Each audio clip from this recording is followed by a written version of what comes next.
Hello friend, welcome back आपके अपने YouTube channel सक्षम मंत्रा में। मैं हूँ एपी सिंह। दोस्तों मैं आपको एनडीए नेवी तथा एयरफोर्स के लिए फिजिक्स पढ़ा रहा था। आज उसमें हम नए चैप्टर स्टार्ट करने जा रहे हैं। उसका जो पहला पॉइंट है वो देखते हैं। दोस्तों चैप्टर का जो है, चैप्टर का नाम है परमाणु और नाभिक। चैप्टर का क्या नाम है? परमाणु और नाभिक। परमाणु नाभिक से पहले दोस्तों मैं आपको बता दूं, परमाणु नाभिक के से शुरुआत जो पॉइंट था वो आता है, सबसे पहला पॉइंट इसमें रदरफोर्ड का परमाणु मॉडल आता। तो वैसे डाल्टन का परमाणु मॉडल है, लेकिन डाल्टन वाले को इतना यूजफुल नहीं करते, डायरेक्टली रदरफोर्ड पे आते हैं। तो रदरफोर्ड का परमाणु मॉडल, रदरफोर्ड का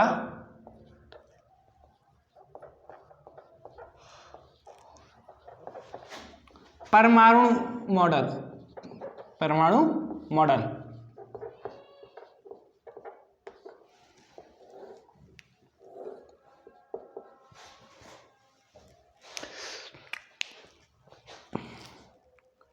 एटम मॉडल ऑफ रदरफोर्ड। दोस्तों रदरफोर्ड ने क्या किया था कि एक पतली सी सोने की पन्नी ली थी, बेहद पतली सोने की पन्नी ली थी। उसमें से उसने अल्फा कणों का प्रकीर्णन किया था, अल्फा कण उसमें से निकाले थे। तो उसमें उसने देखा था आखिर होता क्या है। वहाँ पे एक क्या हुआ था, मान लीजिए ये कोई सोने की पन्नी है। अब सोने की पन्नी में से जब उसने गुजारा था अल्फा कण, तो कुछ इस टाइप से निकाले थे अल्फा कण। ये कोई बॉक्स था, इस बॉक्स के एक छोटे से पॉइंट से उसने अल्फा कण निकाले थे। जब छोटे से पॉइंट से निकालेंगे तो दोस्तों आप जानते हैं बड़ी तीव्रता से, मतलब उनकी तीव्रता होगी अल्फा कणों की बहुत तेज होगी। इसीलिए इसको हम इतनी लंबी बड़ी पन्नी ना मानते हुए इसके छोटे से पॉइंट पर बात करते हैं। ठीक है दोस्तों, तो लावा वो इस यहाँ से निकल के ऐसे करके निकल गए होंगे, ऐसे करके निकले थे। तो सिर्फ हम इतनी छोटी छोटी जो पॉइंट है इसके बारे में बात करते हैं, बाकी की पन्नी से हमारे ले लेंगे कुछ नहीं है। ठीक है, तो डायरेक्ट हम उसकी बात करते हैं। यहाँ से दोस्तों जब ये आया तो उसने एक चीज पाई, सोने की पन्नी में से कोई परमाणु से, कोई परमाणु से, उस परमाणु से जो गुजर रहे थे अल्फा कण, उनमें से ज्यादातर सीधे निकल गए। मान लो अब इसको थोड़ा मैं बड़ा कर दूं, ये छेद को भी हम बड़ा करने हैं, लेकिन छेद तो इतना छोटा था, लेकिन हम इसको भी बड़ा कर रहे थे। इधर मान लीजिए इधर को भी बड़ा होगा। तो यहां से गुजरने वाले अल्फा कण, ज्यादातर जो कण थे दोस्तों वो सीधे निकल गए। ठीक है, कैसे निकल गए? सीधे निकल गए, पहली बात। दूसरी बात, कुछ कण अलग अलग कोण पर मुड़ते गए। यहां से थोड़ा सा ज्यादा पास हो गए, कुछ कण अलग अलग कोण पर मुड़ते गए। ठीक है, कुछ कण ऐसे थे दोस्तों जो पूरी तरीके से एक निश्चित दूरी तक जाने के बाद, लगभग इस दूरी को मान लीजिए, एक निश्चित दूरी तक जाने के बाद, इतनी दूरी तक जाने के बाद वापस उसी दिशा में आ गए, वापस उसी दिशा में लौट आए दोस्तों। तो इस चीज से रदरफोर्ड ने क्या पाया? इस चीज से रदरफोर्ड ने पाया दोस्तों कि परमाणु को अधिकांश भाग खोखला होता है। देखिए अधिकांश भाग खोखला है। परमाणु में कुछ भाग में जब हम रे को करते हैं तो वो अपनी निश्चित कई दिशा में, मतलब कह सकते हैं अल्प कोण पर मुड़े आते हैं अपने पथ से। जैसे कि ये मुड़ गया अल्प कोण पर, ये अल्प कोण में मुड़ गया। ठीक है दोस्तों, कुछ ऐसी जगह होती है दोस्तों जिनमें से वो 90 डिग्री का कोण बनाते हुए, लगभग 90 डिग्री का कोण बनाते हुए आगे चले जाते हैं। जैसे कि ये वाली रे और ये वाली रे लगभग 90 डिग्री कोण बना रही है। ये दोस्तों जो 90 डिग्री वाली जो फॉर्म है, ये लगभग 1000 किरणों में से एक किरण ही 90 डिग्री कोण बनाती है, नहीं तो ये वाली किरण बनाती है।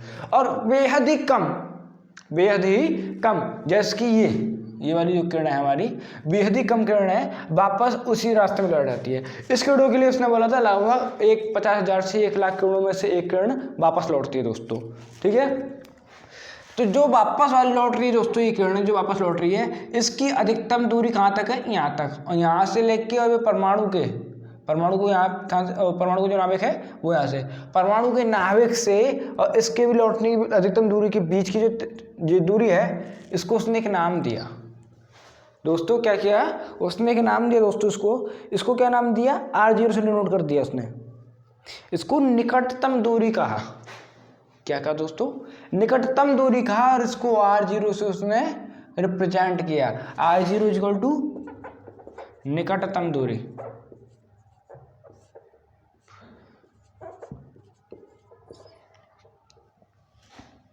ठीक है, अब देखिए यहाँ तक तो हमने ये वाला बात बता दी। दोस्तों एक बात और, जब मैंने आपको बताया निकटतम दूरी तक कोई परमाणु जो अल्फा रे है वो यहाँ पर आती है, फिर लौट जाती है। जब आ रही थी तो गति अवस्था में थी, जैसे लेकिन जैसे इस निकटतम दूरी तक पहुंची तो ये इसकी जो गतिज ऊर्जा थी वो किस में बदल गई, स्थितिज ऊर्जा में बदल गई। तो यहाँ पे हमारे का मतलब है कि इसकी गतिज ऊर्जा बराबर इसकी स्थितिज ऊर्जा। उसके लिए हम फॉर्मूला जानते हैं, हाफ mv² बराबर, स्थितिज ऊर्जा के लिए मैंने आपको फॉर्मूला बताया था इलेक्ट्रोमैग्नेटिक चैप्टर में, याद करिए वो क्या था, 1/4 साइलेंट नॉट अल्फा कर दे दोस्तों हीलियम के कण, इनको जेड से रिप्रेजेंट कर रहा हूँ हमने, ठीक है। और जो दूसरा वाला जो नाभिक था, दूसरा जो नाभिक है दोस्तों, उसको हमने किससे रिप्रेजेंट कर लिया, 2e से, 2e ओके। ये पहले का आवेश अल्फा कणों का, ये इसका नाभिक का आवेश 2e अपॉन r, हाँ इतनी दूरी लास्ट में, तो r0 का स्क्वायर। ये विद्युत स्थितिज ऊर्जा के लिए फॉर्मूला है, लेकिन इसमें एक चीज़ गलत है दोस्तों। क्या चीज़ गलत है वो आप जानते हैं, यहाँ पर स्क्वायर नहीं आता। अब हम इस r का मानने के पहले इसको ये पूरा हम k मान सकते हैं, ठीक दोस्तों। तो जब हमने इसको k माना, ZE 2ZE स्क्वायर अपॉन ये k मान लिया, एक बार सही दिखाई नहीं दे रहा तो मैं अच्छी तरह से लिखता हूँ, 2 × ZE square into k upon ये पूरा वाला फॉर्मूला, ये पूरी चीज़ थी वो इधर की तरफ थी, तो जब इधर की तरफ जाएगी तो अपॉन हो जाएगी, और ये 2 इसकी तरफ मल्टीप्लाई में चलेगा, 2 × mv², और इस r को हमने इधर को ले लिया r0।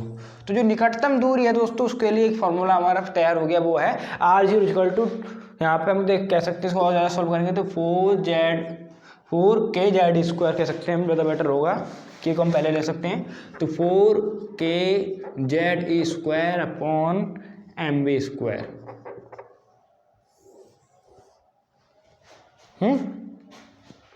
ठीक दोस्तों, ये था रदरफोर्ड के मॉडल का, ये निकटतम दूरी के लिए उसने एक बहुत इंपॉर्टेंट फार्मूला दे दिया। कई कभार इस फार्मूले पे हमारे क्वेश्चन आ जाते हैं, बच्चे कहते हैं कि आखिर हमने कुछ फार्मूला पढ़ा ही नहीं, ये फार्मूला हमने पढ़ा ही नहीं। तो ये देखिए दोस्तों, बस कॉन्सेप्ट वाली चीज़ है यहाँ पे कि इसकी जब चेंज हुआ तो पहले गतिशील अवस्था में था, इसीलिए इसकी गतिज ऊर्जा यहाँ पे आके स्थितिज ऊर्जा में चेंज हो गई, उस डायरेक्शन से वो हमने डायरेक्शन रखी है, यहाँ से हमारा ये फार्मूला निकल के आ गया आर का। ठीक दोस्तों, तो आगे देखिए दोस्तों, इसमें एक बात और है कि उसने बताया इस निष्कर्ष के द्वारा, जो परमाणु की त्रिज्या होती है यहाँ से लेके यहाँ तक हम पूरा माने तो ये परमाणु की त्रिज्या लगभग 10⁻⁻10 मीटर की कोटि की होती है, 10 मीटर की कोटि की होती है दोस्तों। लेकिन जो उसने नाभिक की चौड़ाई ये बताया सिर्फ, तो ये था दोस्तों 10⁻⁻15 मीटर कोटि, मतलब सबसे छोटी जो इकाई है, मतलब कह सकते हैं आप, उसमें से वो नाभिक की उसने दूरी बताई, नाभिक के केंद्र से नाभिक के किनारे तक। ठीक है दोस्तों, ये चीज़ इंपॉर्टेंट थी। और दोस्तों उसने जो बाकी की जो चीज़ है वो तो आप जानती हैं कि इलेक्ट्रॉन चारों तरफ घूमता रहता है, ये इसके बीच में होता है, फलाना ठिकाना, ये सब तो आप जानती हैं। तो ये था रदरफोर्ड का परमाणु मॉडल का कॉन्सेप्ट दोस्तों, ये रदरफोर्ड के परमाणु मॉडल का।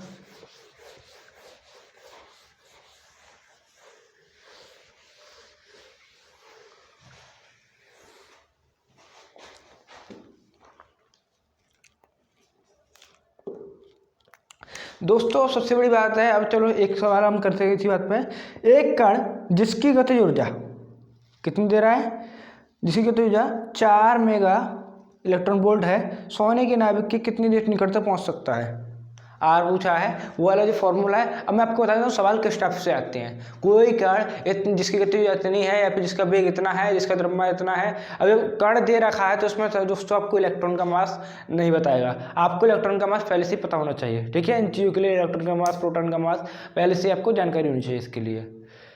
तो उसमें गति ऊर्जा के बारे में बता देगा, वेग के बारे में बता देगा, और जो अब मैंने आपको के लिखा था, के बराबर तो आप जानते हैं 1/4πε0, फिर 1/4πε0 का मान 9 × 10⁻9 मीटर होता है, 9 × 10⁻9 होता है दोस्तों। वो वहाँ पे आप रख देंगे तो वो हमारा जो क्वेश्चन है वो सॉल्व हो जाएगा दोस्तों, ठीक है। तो क्वेश्चन आपको गति क्वेश्चन में आपको क्या दे रखा है उससे आप डाउनलोड करके इसकी त्रिज्या निकाल सकते हैं। इसमें पूछेगा अक्सर ये कि निकटतम दूरी क्या होगी, निकटतम दूरी बताई हुआ है, निकटतम दूरी बताइए जहाँ से किरण वापस लौट आती है, ठीक है। आइए देखिए अगला पॉइंट देखते हैं दोस्तों। अगला पॉइंट है दोस्तों उत्तेजन विभव तथा आयनन विभव। उत्तेजन विभव तथा आयनन विभव। उत्तेजन विभव क्या है? किसी पदार्थ को, किसी इलेक्ट्रॉन को इतना, मतलब किसी परमाणु को इतना विभव दे दो कि वो उत्तेजित हो जाए। वो क्या हो जाए? उत्तेजित हो जाए दोस्तों। वह न्यूनतम त्वरक विभव जो इलेक्ट्रॉन को किसी परमाणु से टकराने पर उसे उत्तेजित कर सके। कोई इलेक्ट्रॉन जा रहा है किसी परमाणु से टकरा गया, तो जिस विभव से वो है उत्तेजित विभव, वो जिस विभव से उसको टकरा रहा है, तो ऐसा कोई विभव दे दो उसको। मतलब ये इलेक्ट्रॉन है, ये प्रोटॉन है, जब इन दोनों की टक्कर हुई तो ऐसा विभव, वह त्वरित विभव जिससे कोई इलेक्ट्रॉन किसी परमाणु में से टक्कर जाए, किसी परमाणु से टकरा जाए, हमारा उत्तेजन विभव कहलाता है। और दोस्तों इसमें टकराने के बाद क्या कर दे उसको, एक चीज़ है जब उत्तेजन विभव है, जब परमाणु टकराएगा तो परमाणु अपने आप उत्तेजित हो जाएगा, तो टकराने के बाद इसको उत्तेजित कर दे परमाणु को, ठीक है। अब इसमें एक कंडीशन और है दोस्तों। इसमें वो कंडीशन क्या है उसके बारे में आपको बताता हूँ। कभी कभार जो इलेक्ट्रॉन कुछ इस टाइप से टकराता है, कुछ इस तरीके से टकराता है, उसका त्वरण जो उत्तेजन विभव है वो इतना अधिक होता है कि जो इन दोनों के बीच की जो टकराने की ऊर्जा होती है वो इतनी अधिक हो जाती है कि परमाणु में से ही इलेक्ट्रॉन बाहर निकल आता है। क्या कहते हैं दोस्तों, क्या कहा मैंने आपको? परमाणु में से ही इलेक्ट्रॉन बाहर निकल आता है। इसका मतलब जो ये ऊर्जा, जितनी ऊर्जा इसने, इतनी अधिक ऊर्जा कहीं टकराई आपस में कि परमाणु में से ही एक इलेक्ट्रॉन बाहर निकल के आ गया। कहने मतलब ये इसमें से जो इलेक्ट्रॉन था वो यहाँ से इधर की तरफ आ गया। तो ये जो ऊर्जा हुई, इस ऊर्जा को कहते हैं आयनन ऊर्जा। वह ऊर्जा जिससे किसी इलेक्ट्रॉन या परमाणु टकरा कर किसी परमाणु में से एक इलेक्ट्रॉन बाहर कर दे, तो वो ऊर्जा आयनन ऊर्जा कहलाती है। अब साफ शब्दों में कहूँ तो परमाणु में से एक इलेक्ट्रॉन निकालने के लिए जितनी ऊर्जा की आवश्यकता होती है उसे हम आयनन ऊर्जा कहते हैं, ठीक है। उत्तेजन विभव के साथ साथ आप आयनन ऊर्जा के बारे में जान गए। आयनन ऊर्जा, ठीक। अगला जो है दोस्तों इसमें वो है हमारा आयनन विभव। क्या होता है दोस्तों? यह वह न्यूनतम त्वरक विभव है जो किसी इलेक्ट्रॉन को इतनी ऊर्जा प्रदान करके वह किसी परमाणु टकराने पर उसका आयनीकरण कर सके। आयनन विभव, आयनन ऊर्जा से। तो यह वह न्यूनतम त्वरक विभव है जो किसी परमाणु से टकराने पर उसका आयनीकरण कर सके, तो उसको क्या कहते हैं दोस्तों? आयनन विभव।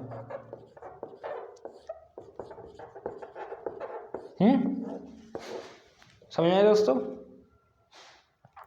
दोस्तों अगला पॉइंट है, एक छोटा सा पॉइंट लिख के चलते हैं। हाइड्रोजन परमाणु की जो आयनन ऊर्जा होती है और विभव होता है, तो सबसे पहले मैं आपको हाइड्रोजन परमाणु की आयनन ऊर्जा के बारे में जानकारी देता हूँ। हाइड्रोजन परमाणु है, उसकी मान लीजिए nवीं कक्षा में ऊर्जा। हाइड्रोजन परमाणु की nवीं कक्षा में ऊर्जा बराबर, ऊर्जा कितनी हमने मान ली E होगी, तो E बराबर -13.6 अपॉन कितना हो सकता है दोस्तों? E बराबर 13.6 अपॉन n², ठीक है। ये फॉर्मूला दोस्तों वैसे छोटा सा दिखाई दे रहा है, लेकिन कई जगह पर ये स्टेप पर इस पर भी क्वेश्चन आ सकते हैं। मैं आपको वो सारी चीज़ बताऊंगा जिन पर आ सकते हैं हमारे क्वेश्चन एयरफोर्स के, ठीक है दोस्तों। एक जो फॉर्मूला है इसकी इंपॉर्टेंस है दोस्तों, इसमें हमारे को कई बार क्वेश्चन ऐसे आ जाते हैं जिनका पता नहीं पड़ता है आखिर क्वेश्चन आए तो आए कहाँ से हैं, तो ये फॉर्मूला उन्हीं में से एक है। इसी के बाद दोस्तों जो अगला पॉइंट दोस्तों जो हमारा आता है वो है कि अगर आप इस टाइप से देखेंगे तो पहली कक्षा में ऊर्जा, दूसरी कक्षा में ऊर्जा, ये सब जो निकालेंगे तो वो हम इस फॉर्मूले से निकाल सकते हैं। अब मैं आपसे कहूँ पहली कक्षा में ऊर्जा कितनी है, तो आप n बराबर 1 रखेंगे तो 1 का इसका 1 इक्वल टू आ जाएगा E बराबर -13.6, कहने का मतलब -13.6 आ जाएगा। ठीक है, इसके बाद दोस्तों आता है अगला पॉइंट जो हमारा है वो नाभिक के ऊपर आता है। अब तो हम परमाणु के बारे में पढ़ रहे थे।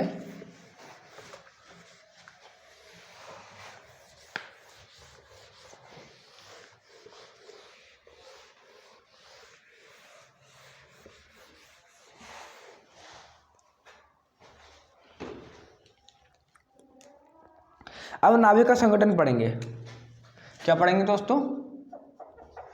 नाभिक का संगठन।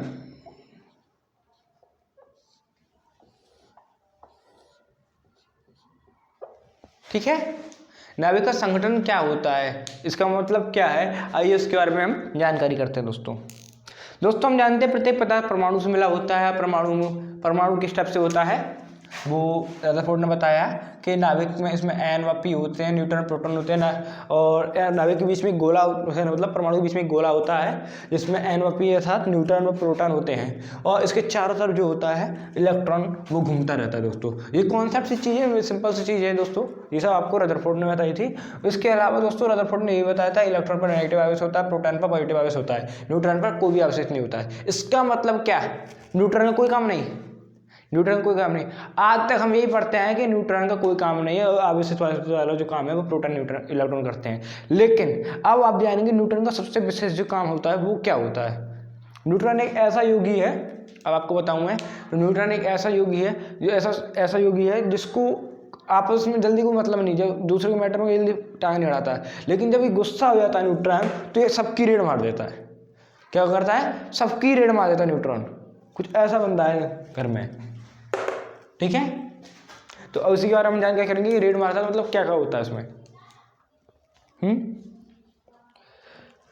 दोस्तों अब इसमें क्या बताने वाला था, तो जो कॉन्सेप्ट वाली चीज़ है वो आप जानते ही हैं, प्रोटॉन की संख्या बराबर इलेक्ट्रॉन की संख्या बराबर परमाणु क्रमांक। परमाणु क्रमांक को इससे रिप्रेजेंट करते हैं जेड से।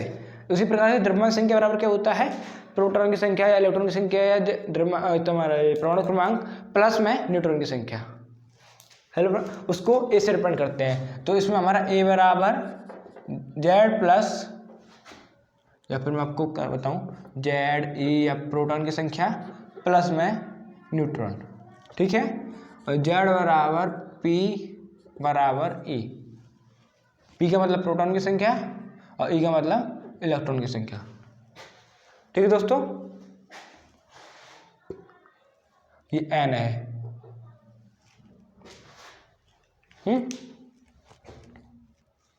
नाभिकीय आकार, अगला पॉइंट जो आ रहा है दोस्तों नाभिकीय आकार आ रहा है। अब देखो हमने पढ़ा प्रोटॉन के बारे में, पर ये पूरा परमाणु है, इसके बीच में जो है वो नाभिक है, परमाणु, ये है नाभिक।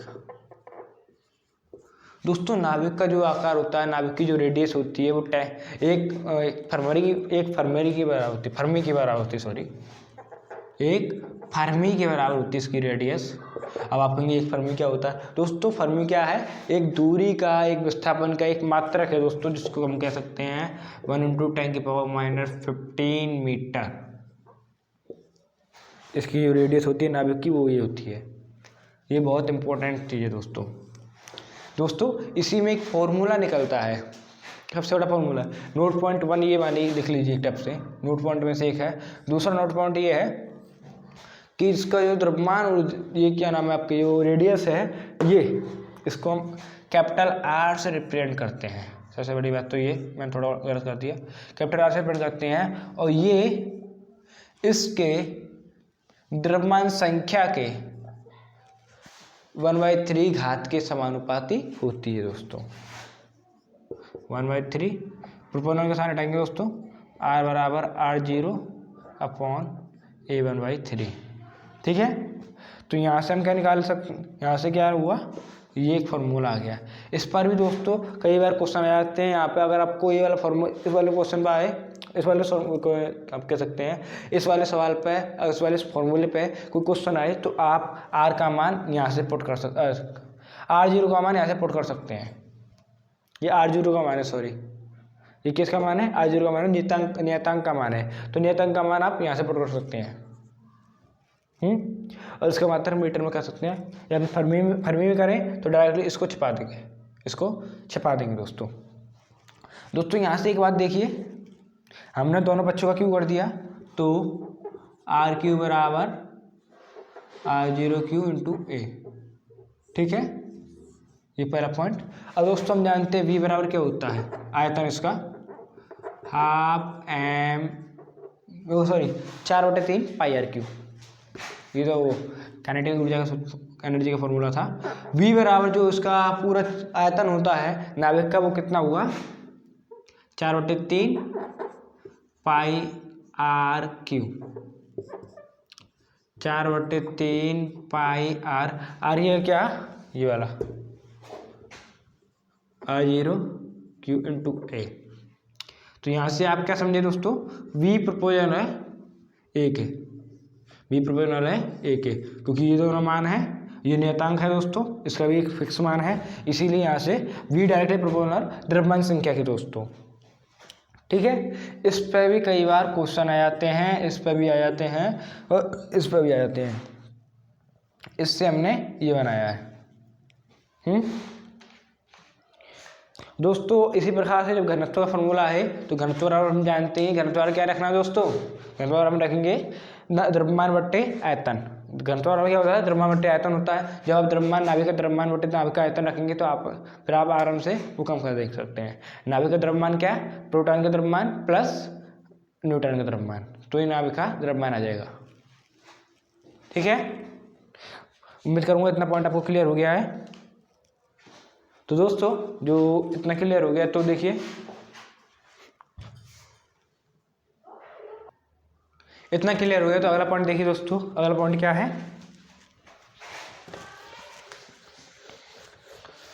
दोस्तों, नाभिक का वर्गीकरण कैसे करते हैं, नाभिक का वर्गीकरण किस टाइप से होता है उसके बारे में ये जानकारी करते हैं,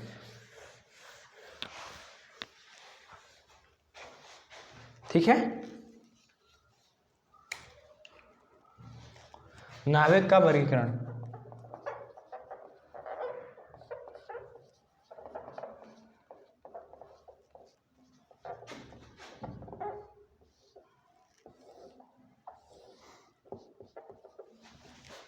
ठीक है। नाभिक का वर्गीकरण दोस्तों 3 टाइप से किया जा सकता है। पहला समस्थानिक, दूसरा समभारिक और तीसरा होता है दोस्तों समन्यूट्रॉनिक।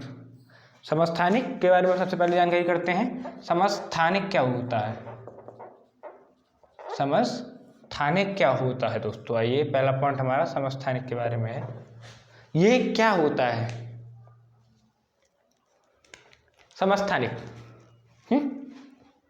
ऐसे परमाणु, ऐसे नाभिक कह सकते हैं आप, जिनके स्थान विच्छेद कर लीजिए दोस्तों, संधि विच्छेद कर लीजिए, समस्थानिक, जिनके स्थान समान हो, जिनके स्थान समान हो। स्थान का मतलब दोस्तों क्या करता है, ज़्यादातर प्रोटॉन और न्यूट्रॉन को संबंधित करता है क्या चीज़, तो जिनमें प्रोटॉनों की संख्या समान हो वो परमाणु समस्थानिक कहलाते हैं। क्या दोस्तों, वो परमाणु समस्थानिक कहलाते हैं। या फिर आप कह सकते हैं दोस्तों, जिनके परमाणु क्रमांक समान हो, जिनके इलेक्ट्रॉन समान हो, लेकिन द्रव्यमान संख्या समान ना हो। परमाणु क्रमांक समान हो लेकिन द्रव्यमान संख्या समान ना हो, समस्थानिक कहलाते हैं दोस्तों जो इन पदार्थों, जो हमने मान लिया 2 पदार्थ हैं, उनके रासायनिक गुण भी समान होते हैं। क्या होता है दोस्तों, रासायनिक गुण समान होते हैं, इनके रासायनिक गुण समान होते हैं इनके। और दोस्तों पहली कंडीशन रासायनिक गुण समान होते हैं। दूसरी कंडीशन आवर्त सारणी में इनका स्थान भी लगभग समान ही जगह पर होता है, ज़्यादा दूर नहीं होते हैं, स्थान भी समान होता है। एग्जाम्पल में देखिए, एग्जाम्पल में दोस्तों हमने बचपन से पढ़ते आते हैं ड्यूट्रॉन और न्यूट्रॉन, वैसे उसके बारे में न्यूट्रॉनिक के बारे में। तो 1H1 1H2 1H3 ये सबसे इम्पोर्टेंट एग्जाम्पल में से एक है और सबसे सिंपल एग्जाम में से एक है दोस्तों। यहाँ पर दोस्तों इसके परमाणु क्रमांक सब तीनों का एक एक है, लेकिन द्रव्यमान संख्या पहले वाले का 1, दूसरे का 2, तीसरे वाले का 3 है। ठीक है। अगला जो पॉइंट है दोस्तों इसमें वो आता है समभारिक का। किसका? समभारिक।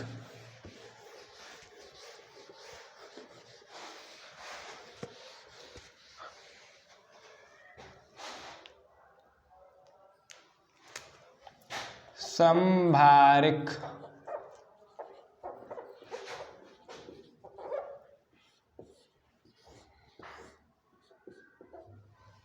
ठीक है।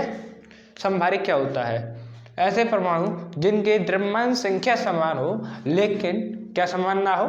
परमाणु क्रमांक समान ना हो। द्रव्यमान संख्या समान हो लेकिन द्रव्यमान संख्या किससे रिप्रेजेंट करते हैं? ए से। समान हो लेकिन परमाणु क्रमांक समान ना हो।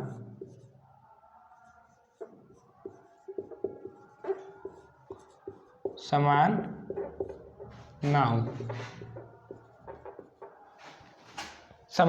समभारिक कहलाते हैं दोस्तों। ठीक है। आइसोबार कहते हैं इंग्लिश में इसको, और उसको दोस्तों जो हम समस्थानिक पढ़ गए हैं उसको शायद आइसोलेट कहते हैं, नहीं आइसोटोप्स कहते हैं उसको आइसोटोप और इसको आइसोबार कहते हैं। ठीक है दोस्तों। इनका जो संभारिक होते हैं, दो हम संभारिक ले लेंगे तो दोनों संभारिक दोस्तों रासायनिक गुण मैच नहीं करते, रासायनिक गुण असमान होते हैं। रासायनिक गुण असमान होते हैं पहली कंडीशन। एवं दोस्तों क्या होता है? रासायनिक गुण असमान तो होते हैं, वह आवर्त सारणी में भी इनका स्थान असमान होता है। आवर्त सारणी में स्थान असमान होता है। ठीक है। अब इनके एग्जाम्पल देखते हैं। एग्जाम्पल में दोस्तों मैं आपको बताता हूँ, पहला एग्जाम्पल जो है वो है दोस्तों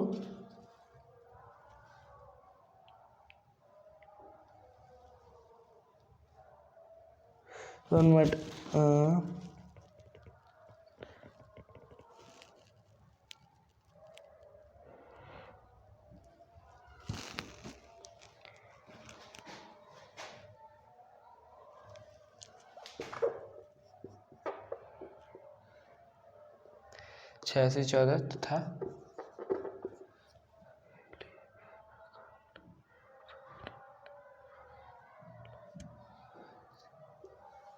6 से 14 होता है। उसके अलावा दोस्तों जो दूसरा वाला एग्जाम्पल है वो होता है दोस्तों हमारा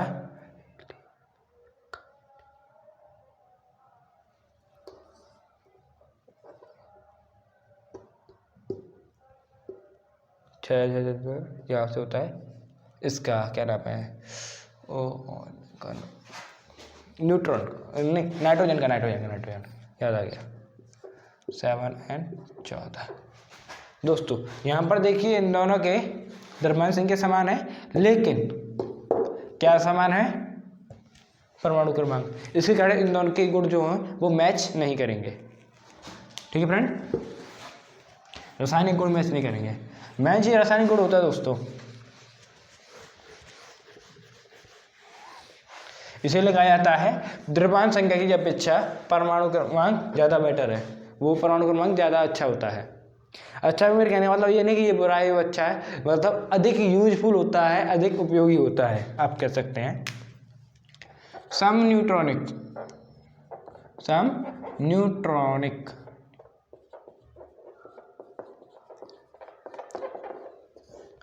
ऐसे परमाणु जिनके न्यूट्रॉन समान हो दोस्तों, परमाणु क्रमांक तो भिन्न भिन्न हो लेकिन न्यूट्रॉन समान हो।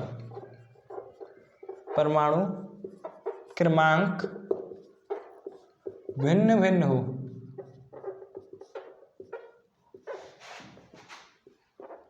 लेकिन न्यूट्रॉन, उसमें जो न्यूट्रॉन उपस्थित हैं न्यूट्रॉन समान हो,